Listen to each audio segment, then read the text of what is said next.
Hello, young readers. This is Miss Sue. Today I'm going to read a story called Little Brown Bear Loses His Clothes. This story was written by Elizabeth Upham, and it was illustrated by Norman Chartier.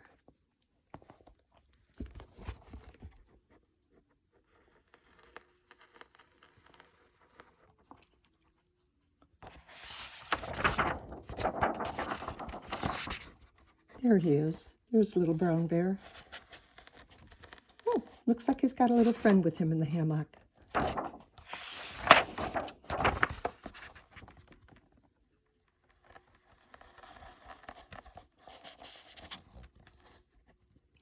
Halfway up Blueberry Hill, in an old yellow house, lived Little Brown Bear. Little Brown Bear liked to hunt for honey. He liked to sit on the steps of the old yellow house, and he liked to lie in the hammock under the mulberry tree. But he did not like to hang up his clothes when he went to bed. Every night, when Little Brown Bear was getting ready for bed, down on the floor would go his nice red coat, his new checkered shirt, and his handsome gray trousers. Into one corner would go his polka dot silk tie, and onto the chair would go his little straw hat. Out the candle would go, and under the covers, Little Brown Bear would go.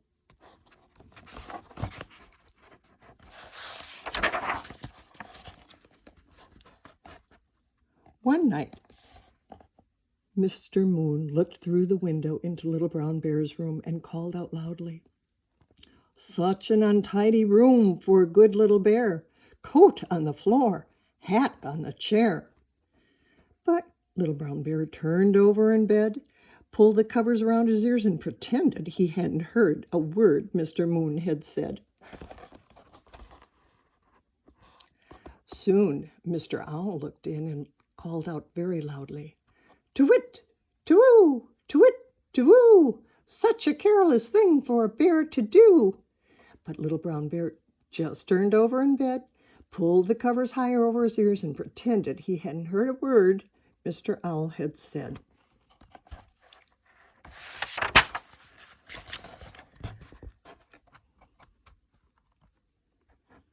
By and by, Miss Wind came whistling round and round the old yellow house. She called through the window very loudly, "Little Brown Bear, don't wait, don't wait. Hang up your clothes before it's too late." But that foolish little bear only turned over in bed, pulled the covers still higher over his ears, and pretended he hadn't heard a word Miss Wind had said. Then Miss Wind blew right in through the window and whisked up Little Brown Bear's nice red coat, his new checkered shirt, and his handsome little gray trousers. She blew again, and away went Little Brown Bear's polka dot silk tie and his little straw hat.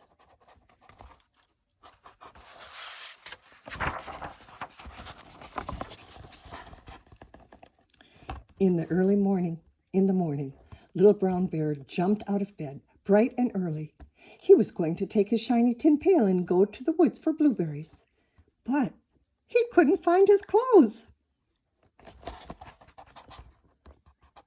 Little Brown Bear looked everywhere for his clothes. He looked upstairs and downstairs.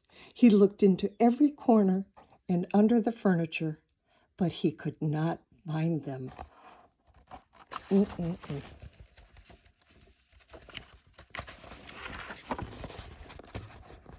Little Brown Bear put on his last year's old patched overalls and sat down on the steps of the yellow house.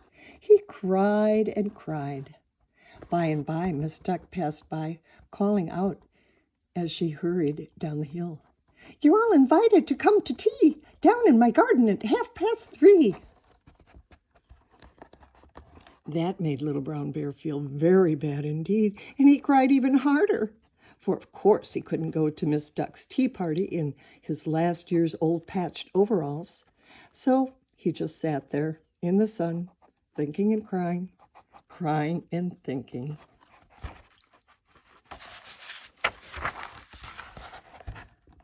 Suddenly, A wonderful thought popped into Little Brown Bear's head.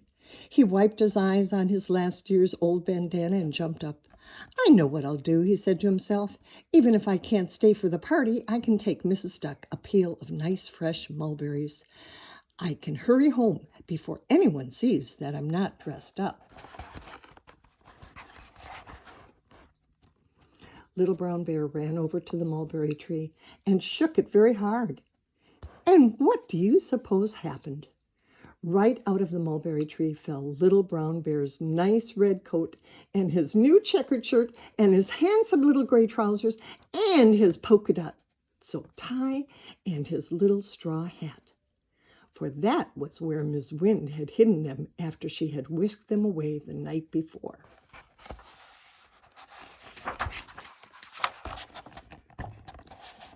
Carrying a pail full of mulberries in one hand and his clothes in the other, Little Brown Bear hurried up to his room. He quickly changed into his nice red coat and his new checkered shirt and his handsome little gray trousers and his polka dot silk tie and his little straw hat. Then Little Brown Bear picked up the pail and ran all the way to Mrs. Duck's party. There he saw Mother Bear and Father Bear and Grandma Bear and Auntie Bear and Uncle Bear were there. And so many friends and neighbors were there. It was a wonderful party.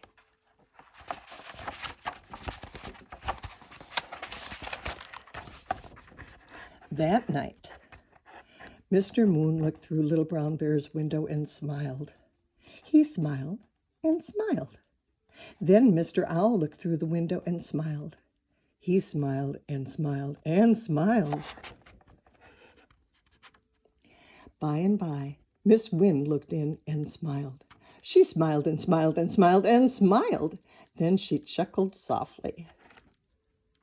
Coat, hat, and tie hung up with care. What a tidy room for a little brown bear.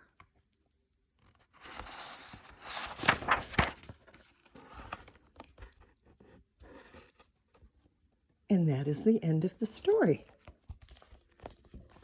This is Miss Sue and her buddy,